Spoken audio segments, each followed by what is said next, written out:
नमस्कार, आप सभी का एक बार फिर से स्वागत है हमारे चैनल संस्कारी बेटी पे। जन्माष्टमी भी पड़ी। जन्माष्टमी और भगवान कृष्ण का महोत्सव लोग मनाएंगे, जन्माष्टमी भी मनाएंगे, आप और हम भी मनाएंगे, खूब जन्मोत्सव भी हो पड़ेगी। पर क्या श्रीमद् भागवत कथा कहती है क्या भगवान कृष्ण का जन्म केवल जन्मोत्सव एक ही दिन मनाना चाहिए?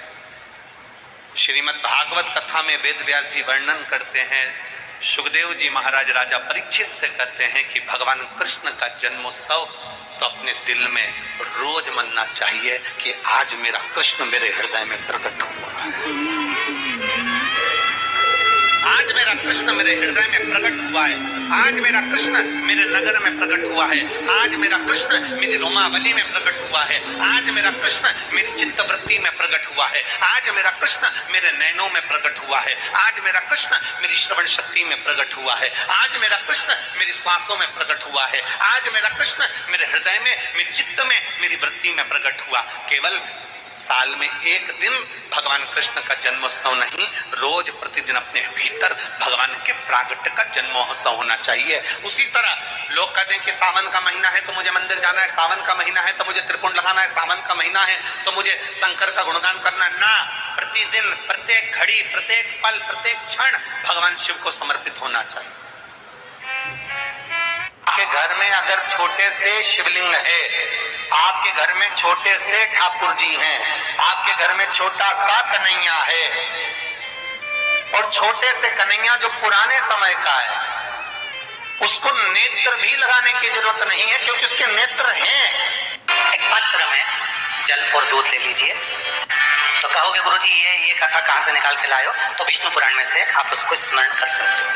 कहने से विष्णु पुराण में से एक पात्र में देसी गाय का दूध, जल उसमें रखकर, और आपके अगर लड्डू गोपाल हो, यदि आपके घर में ठाकुर जी हो, लड्डू गोपाल हो, विष्णु जी का कोई स्वरूप हो, श्री हरि का कोई स्वरूप हो, तो उस पर आप संध्या के समय पर दुर्वा डालकर उस दुर्वा से अगर लक्ष्मी जी के नामों का 108 बार उच्चारण कर घी का दिया लगाकर कैसर के चावल साथ में रखकर केवल उस जल और दूध का मात्र छींटा देते हो तो उसके घर में कभी लक्ष्मी की कमी नहीं आ सकती, संपदा बढ़ती चली जाती है। 108 बार लक्ष्मी के नाम का मंत्र उच्चारण कर लेने पर भगवान विष्णु के चरणारविंद पर, भगवान विष्णु के चरणों पर केवल उस दुर्वा का जल का दूध का सिंचन कर देने से भी लक्ष्मी की वृद्धि होती है। आपके घर में छोटे से ठाकुर जी हैं, आपके घर में छोटा सा कन्हैया है, और छोटे से कन्हैया जो पुराने समय का है, उसको नेत्र भी लगाने की जरूरत नहीं है क्योंकि उसके नेत्र हैं। और मान लो तुमने इतना बड़ा कन्हैया ले लिया तो अरे बोलो तो जम के जरा, और उसका कोई एक नेत्र कहीं गिर गया, एक नेत्र कहीं चले गया, तो फिर दूसरा नेत्र लगाना पड़ेगा कि नहीं लगाना पड़ेगा? और अगर एक नेत्र पर रखोगे तो अच्छा लगेंगे कि ठाकुर जी?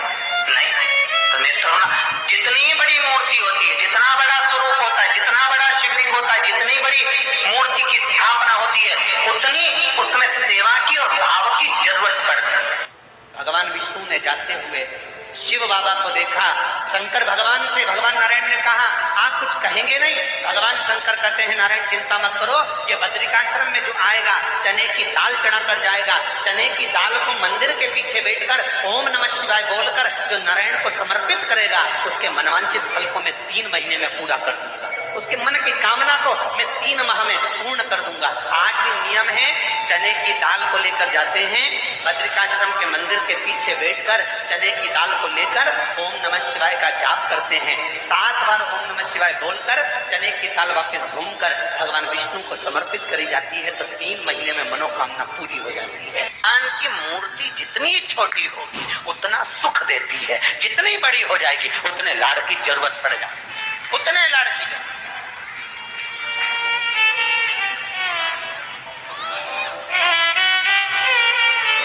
भगवान श्री कृष्ण मथुरा नगरी में देवकी और उनके पति वासुदेव के 8वें पुत्र के रूप में अवतरित हुए थे।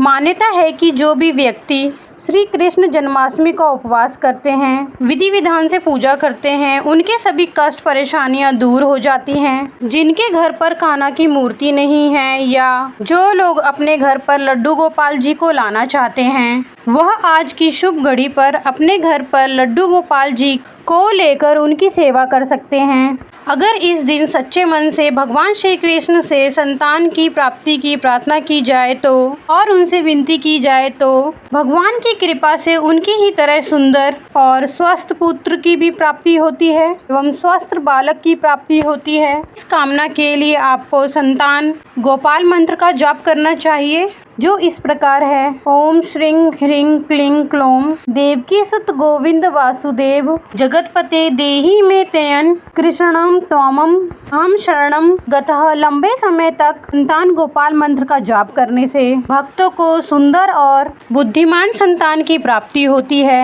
जिन भी माताओं को गर्भ धारण करने से बहुत समस्याएं हैं या फिर गर्भावस्था में ही तो महिलाएं अपने शिशु को खो देती हैं, उनके लिए श्री कृष्ण जन्माष्टमी के अवसर पर इस मंत्र का जाप करना बहुत ही उपयोगी होता है। इससे उन्हें स्वस्थ शिशु की प्राप्ति होती है। जय श्री कृष्ण। राधे राधे। आपको ये जानकारी कैसी लगी कृपया कमेंट करके बताएं और हमारे चैनल संस्कारी बेटी को लाइक एंड सब्सक्राइब करें। धन्यवाद। ओम नमः शिवाय।